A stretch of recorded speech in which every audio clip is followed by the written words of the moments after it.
रामाय नमः। रामरक्षास्तोत्रं विनियोगः।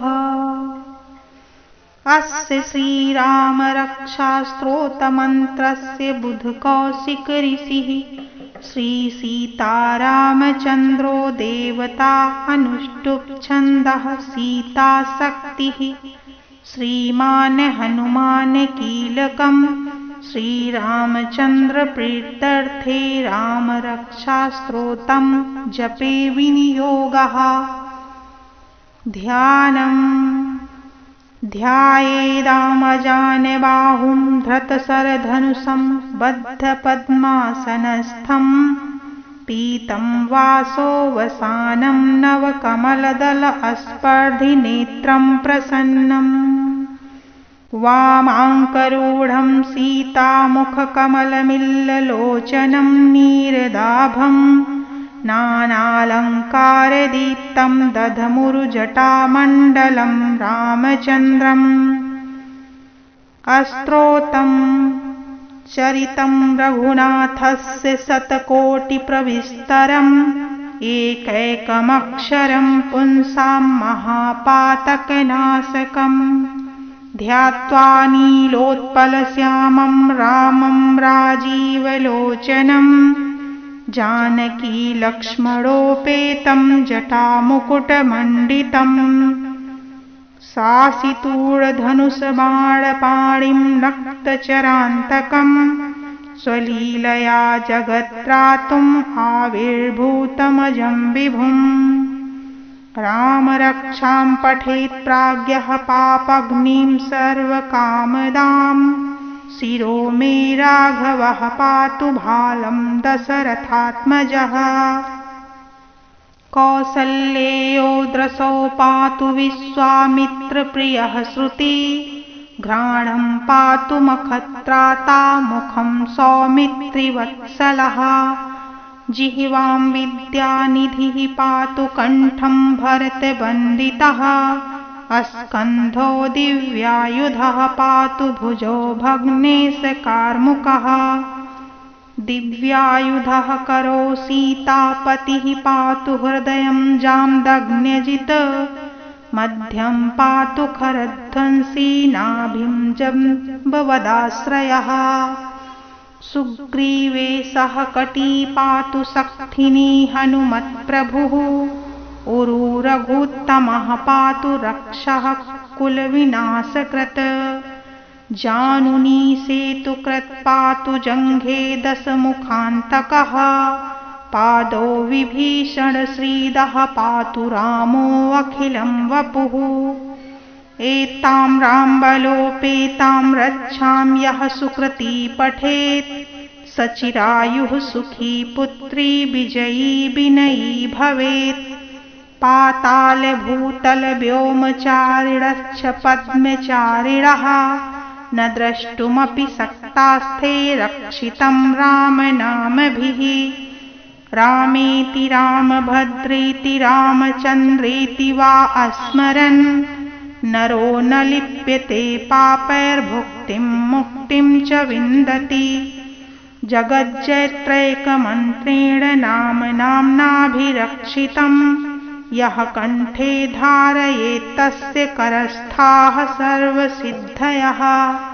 वज्रपञ्जरनामेदं यो रामकवचम् अस्मरेत् अव्याहताज्ञः सर्वत्र लभते जयमङ्गलम्। आदिष्टवान्यथा स्वप्ने राम रक्षामि मां हरः तथा लिखितवान् प्रातः प्रबुद्धो बुधकौशिकः। आरामः कल्पवृक्षाणां विरामः सकलापदाम् अभिरामास्त्रिलोकानां रामः श्रीमान् सहन प्रभुः। तरुणो रूपसम्पन्नो सुकुमारो महाबलो पुण्डरीकविशालाक्षो चिरकृष्णाजिनाम्बरो। फलमूलासिनो दान्तो तापसो ब्रह्मचारिणो पुत्रो दशरथस्यतो भ्रातरो रामलक्ष्मणो। शरण्यो सर्वसत्त्वानां श्रेष्ठो सर्वधनुष्मतां रक्षः कुलनिहन्तारो त्रायेतां नो रघुत्तमो। आत्तसज्जनधनुषा विसुरस्पृशा वत्सयांसु अनिसङ्गसङ्गिनो रक्षणाय मम रामलक्ष्मणामग्रतः पथि सदैव गच्छताम्। सन्नद्धः कवची खण्डी चापबाणधरो युवा गच्छन्मनोरथाश्च रामः पातु स लक्ष्मणः। रामो दशरथिः सूरो लक्ष्मणानुचरो बली काकुत्स्थः पुरुषः पूर्णा कौसल्येयो रघुत्तमः। वेदान्तवेद्यो यज्ञेशः पुराणपुरुषोत्तमः जानकीवल्लभः श्रीमान् अप्रमेयपराक्रमः। एतानि जपन्नित्यं मद्भक्तः श्रद्धान्वितः अश्वमेधाधिकं पुण्यं सम्प्राप्नोति न संशयः। रामं दूर्वादलश्यामं पद्माक्षं पीतवाससं स्तुवन्ति नामाभिधर्यन्यं ते संसारिणो नराः। रामं लक्ष्मणपूर्वजं रघुवरं सीतापतिं सुन्दरं काकुत्स्थं करुणार्णवं गुणनिधिं विप्रप्रियं धार्मिकम्। राजेन्द्रं सत्यसन्धं दशरथतनयं श्यामलं शान्तमूर्तिं वन्दे लोकाभिरामं रघुकुलतिलकं राघवं रावणारिम्। रामाय रामभद्राय रामचन्द्राय वेधसे रघुनाथाय नाथाय सीतायाः पतये नमः। श्रीराम राम रघुनन्दन राम राम श्रीराम राम भरताग्रज राम राम श्रीराम राम रणकर्कश राम राम श्रीराम राम शरणं भव राम राम। श्रीरामचन्द्र चरणौ मनसा स्मरामि श्रीरामचन्द्र चरणौ वचसा गृह्णामि श्रीरामचन्द्र चरणौ शिरसा नमामि श्रीरामचन्द्र चरणौ शरणं प्रपद्ये। माता रामो मत्पिता रामचन्द्रः स्वामी रामो मत्सखा रामचन्द्रः सर्वस्वं मे रामचन्द्रो दयालुर्नान्यं जाने नैव जाने न जाने। दक्षिणे लक्ष्मणो यस्य वामे च जनकात्मजा पुरतो मारुतिर्यस्य तं वन्दे रघुनन्दनम्। लोकाभिरामं रणरङ्गधीरं राजीवनेत्रं रघुवंशनाथं कारुण्यरूपं करुणाकरं तं श्रीरामचन्द्रं शरणं प्रपद्ये। मनोजवं मारुततुल्यवेगं जितेन्द्रियं बुद्धिमतां वरिष्ठं वातात्मजं वानरयूथमुख्यं श्रीरामदूतं शरणं प्रपद्ये। कूजन्तं राम रामेति मधुरं मधुराक्षरम् आरुह्यं कविताशाखां वन्दे वाल्मीकिकोकिलम्। आपदाम् अपहर्तारं दातारं सर्वसम्पदां लोकाभिरामं श्रीरामं भूयो भूयो नमाम्यहम्। भर्जनं भावबीजानाम् अर्जनं सुखसम्पदां तर्जनं यमदूतानां राम राम रामेति गर्जनम्। रामो राजमणिः सदा विजयते रामं रमेशं भजे। रामेणाम् अभिहता निशाचर चमू रामाय तस्मै नमः। रामान्नास्ति परायणं परतरं रामस्य दासोऽस्म्यहम्। रामे चित्तलयः सदा भवतु मे भो राम मामुद्धरम्। राम रामेति रामेति रमे रामे मनोरमे सहस्रनाम ततुल्यं राम नाम वरानने। इति श्री बुधकौशिक मुनि विरचितं श्रीरामरक्षास्तोत्रं सम्पूर्णम्। ॐ श्री गणेशाय नमः। रामरक्षास्तोत्रं विनियोगः। अस्य श्रीरामरक्षास्तोत्रमन्त्रस्य बुधकौशिक ऋषिः श्रीसीतारामचन्द्रो देवता अनुष्टुप् छन्दः सीताशक्तिः श्रीमान् हनुमान् कीलकम् श्रीरामचन्द्रप्रीत्यर्थे रामरक्षास्तोत्रं जपे विनियोगः। ध्यानम्। ध्यायेदामजानबाहुं धृतशरधनुषं बद्धपद्मासनस्थं पीतं वासोवसानं नवकमलदलस्पर्धिनेत्रं प्रसन्नम् वामाङ्करूढं सीतामुखकमलमिल्ललोचनं नीरदाभम् नानालङ्कारदीप्तं दधमुरुजटामण्डलं रामचन्द्रम्। अस्तोत्रं चरितं रघुनाथस्य शतकोटिप्रविस्तरम् एकैकमक्षरं पुंसां महापातकनाशकम् ध्यात्वा नीलोत्पलश्यामं रामं राजीवलोचनम् जानकी लक्ष्मणोपेतं जटामुकुटमण्डितं सासितूढधनुषबाणपाणिं नक्तचरान्तकं स्वलीलया जगत्त्रातुम् आविर्भूतमजं विभुम्।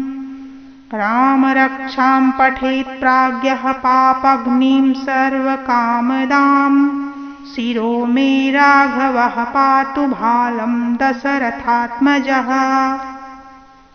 कौसल्येयो दृशो पातु विश्वामित्रप्रियः श्रुति घ्राणं पातु मखत्राता मुखं सौमित्रिवत्सलः।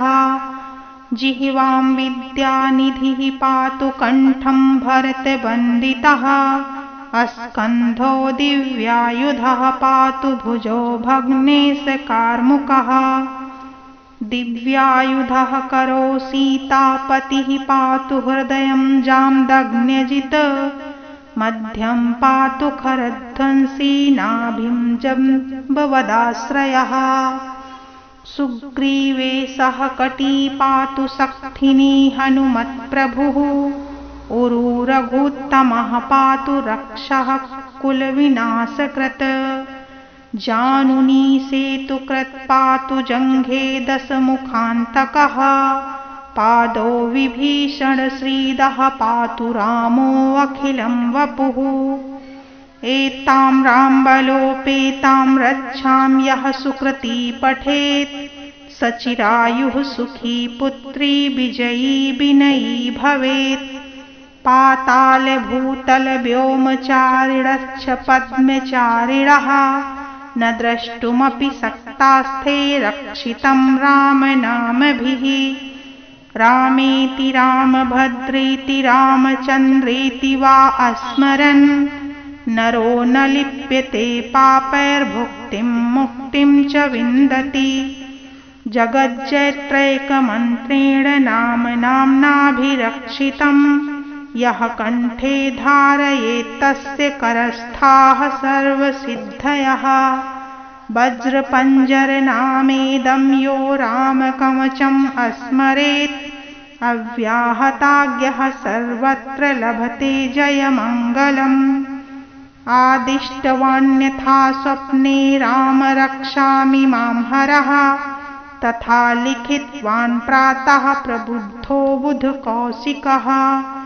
आरामः कल्पवृक्षाणां विरामः सकलापदाम् अभिरामास्त्रिलोकानां रामः श्रीमान् सहन प्रभुः। तरुणो रूपसम्पन्नो सुकुमारो महाबलो पुण्डरीकविशालाक्षो चीरकृष्णाजिनाम्बरो। फलमूलासिनो दान्तो तापसो ब्रह्मचारिणो पुत्रो दशरथस्यतो भ्रातरो रामलक्ष्मणो शरण्यो सर्वसत्त्वानां श्रेष्ठो सर्वधनुष्मतां रक्षः कुलनिहन्तारो त्रायेतां नुरभूत्तमो आत्तसज्जनधनुषा विसुरस्पृशा वत्सयांसु अनिसङ्गसङ्गिनो रक्षणाय रामलक्ष्मणामग्रतः पथि सदैव गच्छताम् सन्नद्धः कवची खण्डी चापबाणधरो युवा गच्छन्मनोरथाश्च रामः पातु स लक्ष्मणः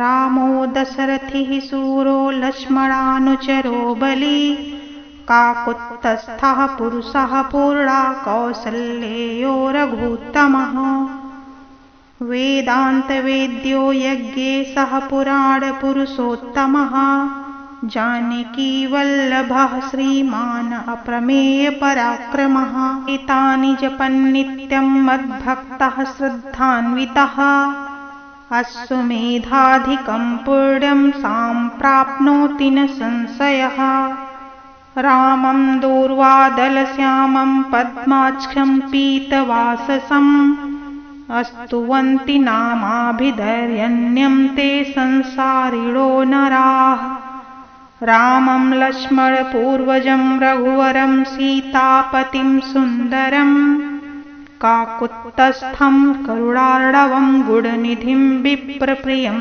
धार्मिकम् राजेन्द्रं सत्यसन्धं दशरथतनयं श्यामलं शान्तमूर्तिं वन्दे लोकाभिरामं रघुकुलतिलकं राघवं रावणारिम् रामाय रामभद्राय रामचन्द्राय वेधसे रघुनाथाय नाथाय सीतायाः पतये नमः श्रीराम राम रघुनन्दन राम राम श्रीराम राम भरताग्रज राम राम श्रीराम राम रणकर्कश राम राम श्रीराम राम शरणं भव राम राम श्रीरामचन्द्रचरणौ मनसा स्मरामि श्रीरामचन्द्रचरणौ वचसा गृह्णामि श्रीरामचन्द्रचरणौ शिरसा नमामि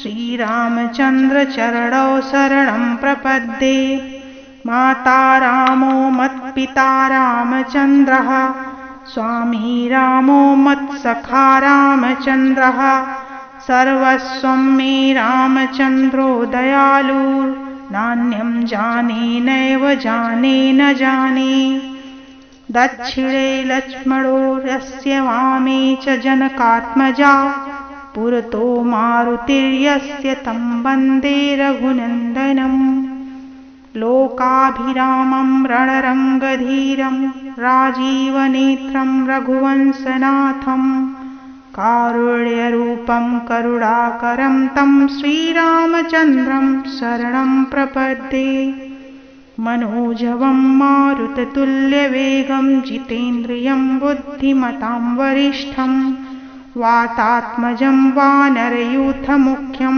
श्रीरामदूतं शरणं प्रपद्ये कूजन्तं राम रामेति मधुरं मधुराक्षरम् आरुह्यं कविताशाखां वन्दे वाल्मीकिकोकिलम् आपदाम् अपहर्तारं दातारं सर्वसम्पदां लोकाभिरामं श्रीरामं भूयो भूयो नमाम्यहम् भर्जनं भावबीजानाम् अर्जनं सुखसम्पदाम् तर्जनं यमदूतानां राम राम रामेति गर्जनम् रामो राजमणिः सदा विजयते रामं रमेशं भजे रामेणाम् अभिहता निशाचर चमू रामाय तस्मै नमः रामान्नास्ति परायणं परतरं रामस्य दासोऽस्म्यहम् रामे चित्तलयः सदा भवतु मे भो राम मामुद्धरम् राम रामेति रामेति रमे रामे मनोरमे सहस्रनाम ततुल्यं राम नाम वरानने। इति श्री बुधकौशिक मुनि विरचितं श्रीराम रक्षास्तोत्रं सम्पूर्णम्। ओम श्री गणेशाय नमः। राम रक्षास्तोत्रं विनियोगः। अस्य श्रीराम रक्षास्तोत्रमन्त्रस्य बुधकौशिक ऋषिः श्री सीतारामचन्द्रो देवता अनुष्टुप् छन्दः सीताशक्तिः श्रीमान् हनुमान् कीलकम् श्रीरामचन्द्र प्रीत्यर्थे राम रक्षास्तोत्रं जपे विनियोगः। ध्यानम्। ध्यायेदामजानबाहुं धृतशरधनुषं बद्धपद्मासनस्थं पीतं वासोवसानं नवकमलदल अस्पर्धिनेत्रं प्रसन्नम् वामाङ्करूढं सीतामुखकमलमिल्ललोचनं नीरदाभं नानालङ्कारदीप्तं दधमुरुजटामण्डलं रामचन्द्रम्।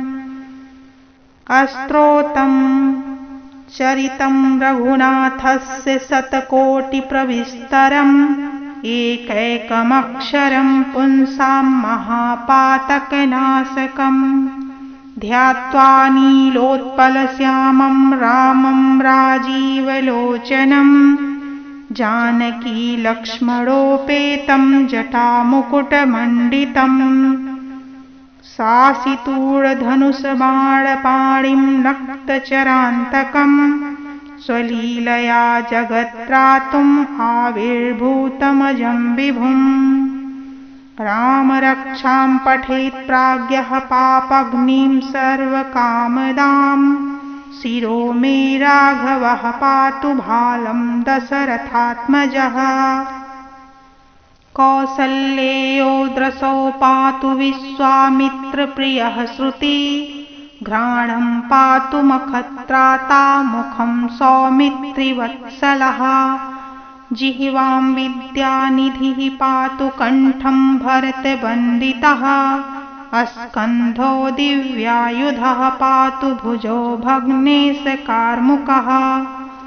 दिव्यायुधः करो सीतापतिः पातु हृदयं जाम्दग्न्यजित् मध्यं पातु खरध्वंसी नाभिं जम्बवदाश्रयः।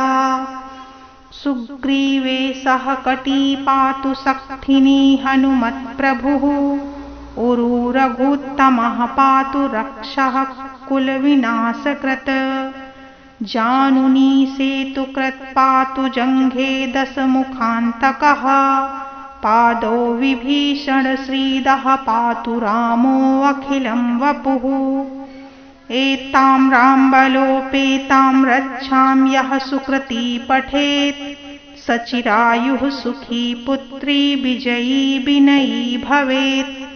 पाताल भूतल व्योमचारिणश्च पद्मचारिणः न द्रष्टुमपि शक्तास्ते रक्षितं रामनामभिः। रामेति रामभद्रेति रामचन्द्रेति वा अस्मरन् नरो न लिप्यते पापैर्भुक्तिं मुक्तिं च विन्दति। जगज्जयत्रैकमन्त्रेण नाम्नाभिरक्षितं यः कण्ठे धारयेत् तस्य करस्थाः सर्वसिद्धयः।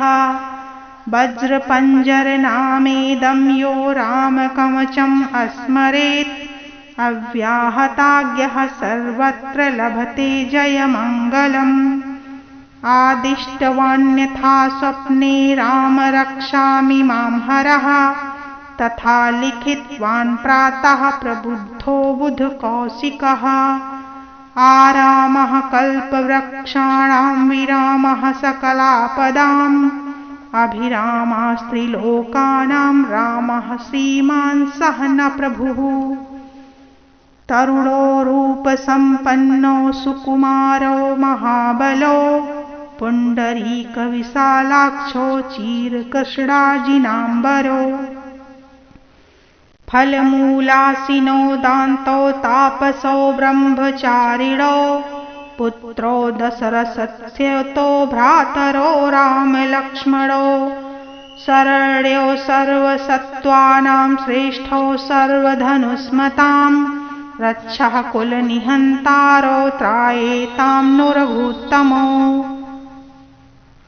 आत्तसज्जनधनुषा विसुरस्पृशा वत्सयांसु अनिसङ्गसङ्गिनो रक्षणाय रामलक्ष्मणामग्रतः पथि सदैव गच्छताम् सन्नद्धः कवची खण्डी चापबाणधरो युवा गच्छन्मनोरथाश्च रामः पातु स लक्ष्मणः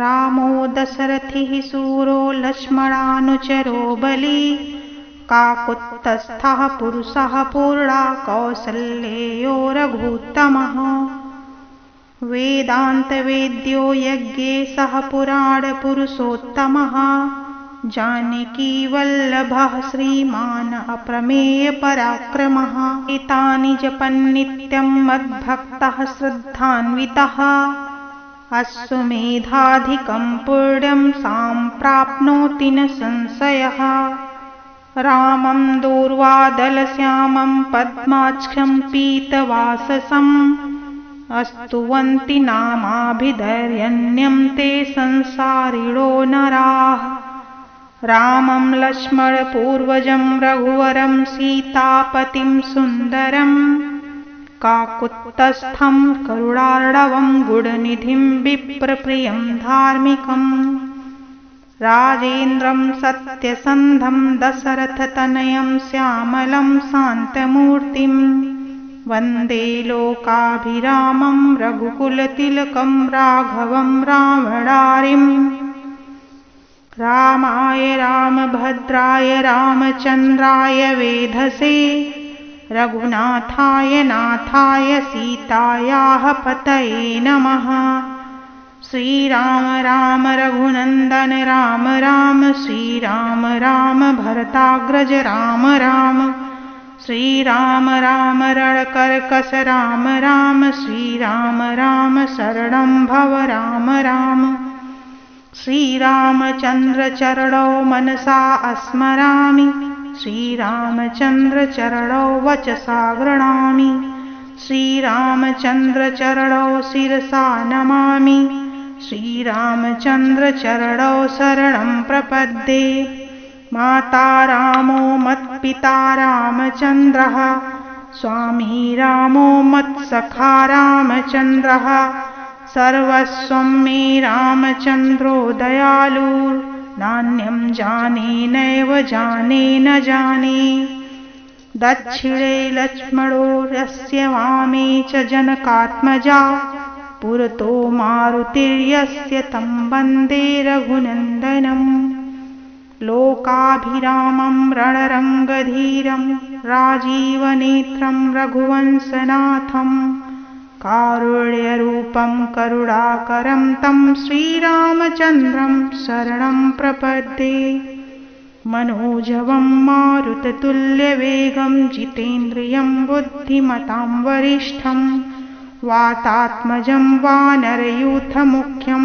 श्रीरामदूतं शरणं प्रपद्ये कूजन्तं राम रामेति मधुरं मधुराक्षरम् आरुह्यं कविताशाखां वन्दे वाल्मीकिकोकिलम् आपदाम् अपहर्तारं दातारं सर्वसम्पदां लोकाभिरामं श्रीरामं भूयो भूयो नमाम्यहम् भर्जनं भावबीजानाम् अर्जनं सुखसम्पदां तर्जनं यमदूतानां राम राम रामेति गर्जनं रामो राजमणिः सदा विजयते रामं रमेशं भजे रामेणाम् अभिहता निशाचर चमू रामाय तस्मै नमः रामान्नास्ति परायणं परतरं रामस्य दासोऽस्म्यहम् रामे चित्तलयः सदा भवतु मे भो राम मामुद्धरम्। राम रामेति रामेति रमे रामे मनोरमे सहस्रनाम ततुल्यं राम नाम वरानने। इति श्री बुधकौशिक मुनि विरचितं श्रीराम रक्षास्तोत्रं सम्पूर्णम्।